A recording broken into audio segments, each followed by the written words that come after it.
The pre-constructed commander decks have been consistently one of the best pre-constructed products that Wizards of the Coast makes for Magic the Gathering, but these days a Commander Precon can cost you upwards of $45 each. At that price, why not build your own? And so, we did! Presented here is the Tolarian Community College pre-constructed deck, Counter Blessings, a complete 99-card commander deck in Simic colors that costs a grand total of $43.82. This video will cover a detailed deck tech of Counter Blessings, and will provide you with some upgrade options should you wish to bring the total price of the deck up to $100. If you like the sound of this deck and would like to purchase it yourself, a link to the complete deck is included in this video's description. The commander of our Counter Blessings deck is none other than the new Uzuri, Stalker of the Spheres. Let's take a look at this Precon now. But first, a quick word about this video. This video is sponsored by Match 3 and RPG game,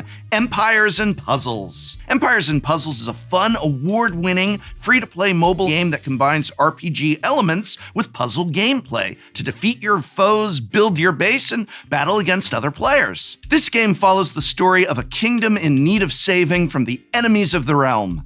Travel to faraway lands such as the mystical seas of Atlantis, face the realm of the gods in Valhalla, and even explore the tombs of ancient Egypt. You can collect over 400 collectible heroes available based around different elements, like nature, fire, ice, holy, and dark. Train your heroes and build up their talent tree to upgrade and power up your team. Use your spoils of victories to grow your empire, produce more materials, craft useful battle items, train your troops, or even summon more heroes. You decide. Can you make it to the top of the global PvP leaderboards? Join an alliance and raid other alliances in PvP, or by going toe-to-toe with other players in head-to-head battles for amazing rewards. Empires and Puzzles is closing in on its 6th year anniversary, and the game has a grand following and has been growing its content for you to explore. The current season is the season of love. There are special in-game events that feature 5 new Cupid-inspired heroes and 20 new stages.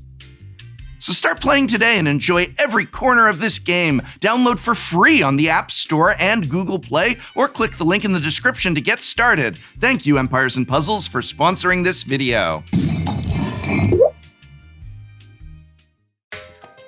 The commander for Counter Blessings is Uzuri, Stalker of the Spheres, a 4-mana legend in Simic colors from Phyrexia, all will be 1. Uzuri is a 3/3 Phyrexian elf warrior for 2 generic, 1 green, and 1 blue mana. When Uzuri enters the battlefield, you may pay 3 generic mana. If you do, proliferate twice. Whenever you proliferate while Uzuri is on the battlefield, draw a card. As you might have guessed, Counter Blessings is a deck that's built around the proliferate mechanic. Counters of all kinds, from +1/+1 to loyalty, charge counters, oil counters, even brick, death touch, hour, foreshadow, and arrowhead counters. And yes, poison counters too. The goal of the deck is to amass a board full of permanents with various counters on them, then assemble a proliferate engine that can be activated every turn, making your permanents stronger and filling your hand with more cards thanks to Uzuri's ability.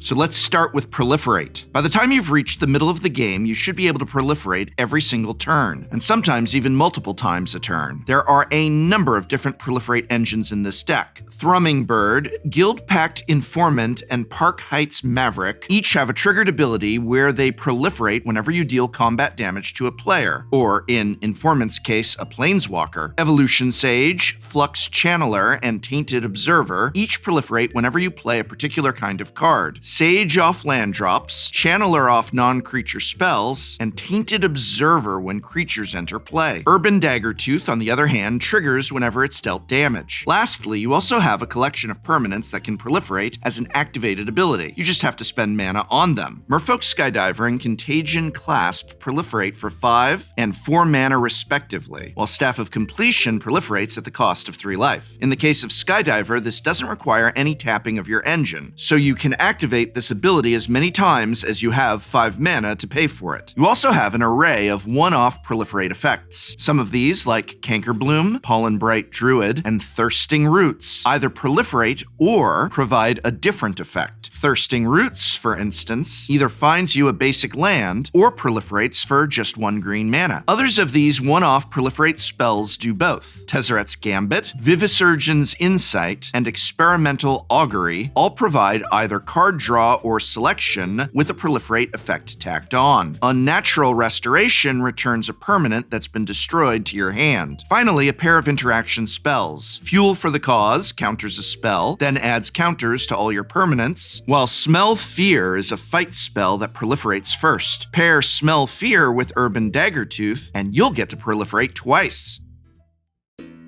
Now let's talk counters. Proliferating is only strong if you have plenty of counters already on permanents you control. All the greatest hits of Magic the Gathering counters are present here, and most of the permanents that get counters also provide some other benefit as well. The most common counter in Magic the Gathering is of course the +1/+1 counter, and we've got plenty of creatures with these counters here. Master Biomancer and Renata, called to the hunt, give additional +1/+1 counters to your creatures as they enter play. Verdurous Gearhulk and Rishkar, Pima Renegade, provide +1/+1 counters when they enter play. Moijin of Towering Might comes into play with an indestructible counter of its own, but can remove the indestructible counter to put 8 +1/+1 counters onto other creatures you control. Incubation Druid generates mana on its own, but as soon as it gets a +1/+1 counter, it becomes a repeatable Black Lotus. Scavenging Ooze is a staple of green decks in Commander due to its flexibility and the value that repeated graveyard hate provides. Draining Whelk is a counter spell that's also a massive flying creature. The more expensive the spell you counter, the bigger the Whelk will be. Zigana, Utopian Speaker, and Tuskguard Captain give your creatures with +1/+1 counters on them trample, meaning your massive board can't just be chump blocked by your opponent's weaker creatures. Another common counter across Magic the Gathering's history is the charge counter. These show up on artifacts and generally provide a beneficial effect of some kind the more you amass on the artifact. Astral Cornucopia and Everflowing Chalice tap for more mana the more charge counters they have. Pentad Prism is similar, although requires you to remove a charge counter to use mana. Sphere of the Suns is another mana rock with charge counters, but only ever taps for 1 mana and only for as long as you have a charge counter on it that you can remove. Transmogrifying Wand turns creatures into 2/4 Oxen at the cost of a mana and a charge counter. Ratchet Bomb is a precise sweeper that destroys all non-land permanents equal to the number of charge counters on it. Power Conduit doesn't care about putting charge counters on itself, but it can turn counters of any kind on permanents you control into charge counters, or +1/+1 counters for other artifacts or creatures. This is great with the next 2 cards, as it's a way to get a charge counter on them to start proliferating without having to use their own put a charge counter on this card abilities. The cards in question are Magistrate's Scepter and Lux Cannon. Each of these 2 artifacts slowly accumulate charge counters, then cash in multiple at once for a powerful effect, either a Vindicate or, wow, a Time Walk. Magistrate's Scepter is particularly strong in this deck, as it can translate to infinite turns if you amass enough repeatable proliferate effects. All you need to pull this off is a charge counter already on Magistrate's Scepter and 3 of your proliferate engines online. Proliferate 3 times on your turn, then tap the scepter to take an extra turn.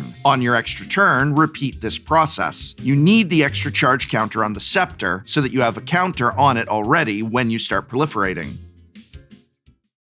And now for many Magic the Gathering players' favorite kind of counter, the Loyalty Counter. This deck comes complete with 7 Planeswalkers that all absolutely adore proliferating. The strongest of these is Teferi, Master of Time, which ticks up every single turn, not just on your own, and quickly ultimates to give you 2 extra turns. And of course, on these extra turns, you get to tick them up again. A card like this will not only tick up, but tick off your your friends. The rest of the counters are less common, but no less valuable. The new oil counters function similarly to charge counters and aren't restricted to artifacts. Armored Scrap Gorger taps for mana while accumulating oil and eating away at your opponent's graveyards. Serum Sovereign accumulates oil for each non-creature spell you cast, then cashes that oil in to effectively cast Serum Visions. These are the only two cards in the deck that care about oil counters, as most oil cards aren't very impactful in Commander. Midnight Clock accumulates hour counters, which eventually translate to a Time Twister effect for just yourself. Pyramid of the Pantheon doesn't do much to start with, but once you get 3 brick counters on it, you'll get another repeatable Black Lotus alongside your Incubation Druid. Ominous Seas generates 4 shadow counters whenever you draw a card that can be cashed in for big Krakens at instant speed. Serrated Arrows is a highly synergistic card in this deck, as it both puts -1/-1 counters on your opponent's creatures that can be proliferated and requires arrowhead counters of its own. Kappa Tech Wrecker was designed as a one-time disenchant effect, but in this deck, its ability can be used more than once if you proliferate its Death Touch counter before removing it. If you attack with a Thrumming Bird and another creature and neither creature is blocked, you can ninjutsu your other creature to put Kappa Tech Wrecker into play. Both creatures deal damage, and you stack your triggers so that Thrumming Bird proliferates before Tech Wrecker removes its counter. Put an additional Death Touch counter on Tech Wrecker, then immediately remove 1 to exile an artifact or enchantment. Now the next time Tech Wrecker deals combat damage, you can use its ability again. I've already mentioned Moijin of Towering Might, but we've got another big creature here that also enters with an indestructible counter that can be cashed in later. Moijin of Cryptic Dreams. This Moijin is incredibly potent, giving you 3 copies of whatever your best permanent you can cast afterward is. Similarly to the Kappa Tech Wrecker, I recommend waiting on these Moijin's activated abilities until after you've proliferated at least once. That way you can keep an indestructible counter on them for later use. This deck comes with a couple sagas, which are usually too slow for Commander. These are Song of Freyalise and the Phasing of Zhalfir. Song of Freyalise is a great finisher once you've amassed a board full of creatures, while the Phasing of Zhalfir is a board wipe that turns all creatures in play into 2/2 Phyrexians. This deck mitigates the Sagas in Commander dilemma because Proliferate works for Sagas too. Cast your Saga, trigger your first chapter, then Proliferate to trigger the next chapter. If you can proliferate twice the turn the Saga came down, then you get all 3 effects right away. And now let us talk about the infectious elephant in the room: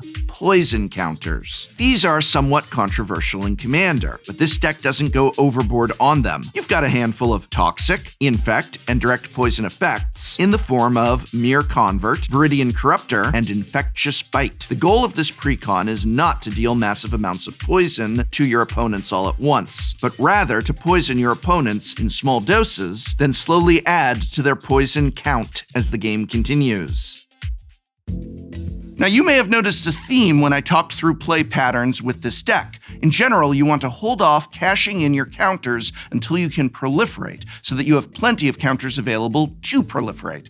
Single instances of proliferate become stronger if you have a lot of counters, whereas you can safely get your repeated proliferators online as early as you'd like. Your commander, Azuri, is an interesting case. If you want to get his full value, you'll want to cast him with 7 mana available so that you can pay for his Enters the Battlefield effect. But the thing is, you don't need to get his full value in order for him to be good. If you have plenty of proliferate engines online already, then it's totally fine to cast Azuri for 4 mana and forgo his own proliferating, so you can start drawing cards off your engine's proliferators. You may have also noticed that many of the permanents that get counters use those counters to produce mana.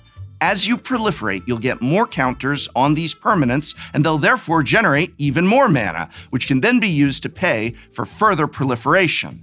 You'll find that this deck's mana generation scales extraordinarily well into the late game, and that you'll never run out of things to do with that mana. But what if you want to spend just a little bit more to get a lot more power from your deck? Let's talk about upgrades if you're willing to bring this deck's cost up to $100.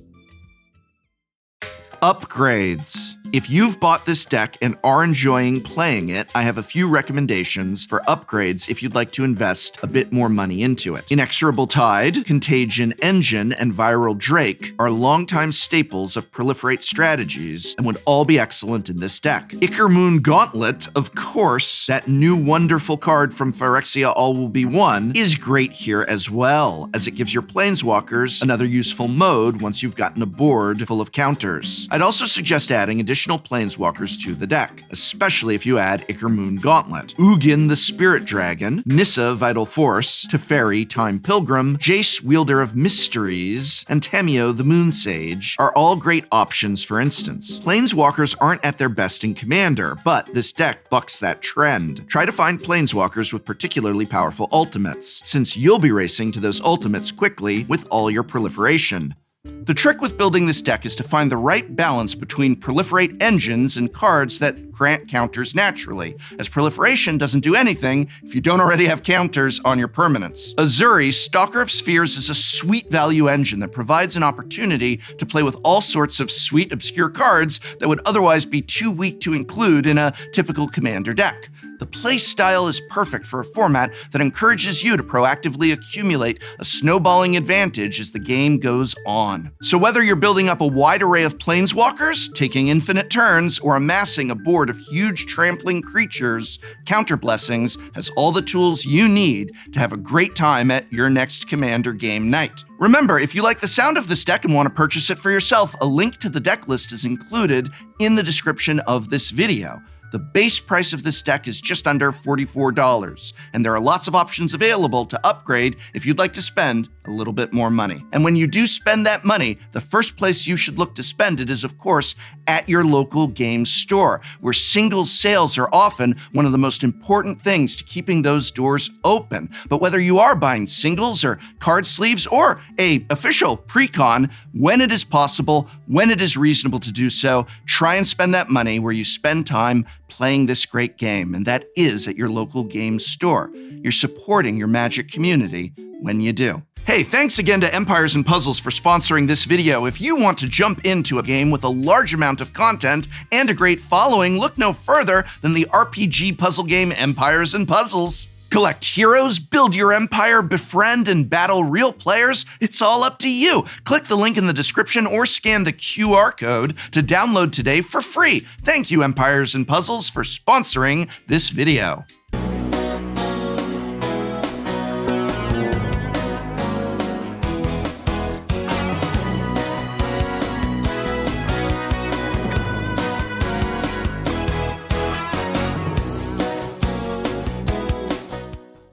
Next time on Shuffle Up and Play. Today on Shuffle Up and Play, we have each designed a Commander deck for one of our friends here at the table. I decided to build a deck that I think that she would really like. Maria, Scholar of Antiquity. Prof, I will give you the option to be intimidating. For my friend, Gavin Verhey. 100 cards, everyone is a secret lair. Gavin. You're supposed to design for Kibler. New secret lair alert! Mini Magic the Gathering players ask the question. Is this what I'm like? Yes. Oh, God. What is this? I always have to do it. It's too good. I cannot do it. I'm gonna attack Olivia with Olivia. For Lodestone Golem. Why'd I put that in there? Commander Rules Committee plays stacks. How many Pro Tours did you win, Brian Kibler? 2. And how many of those were Commander? All of them. Yes, okay.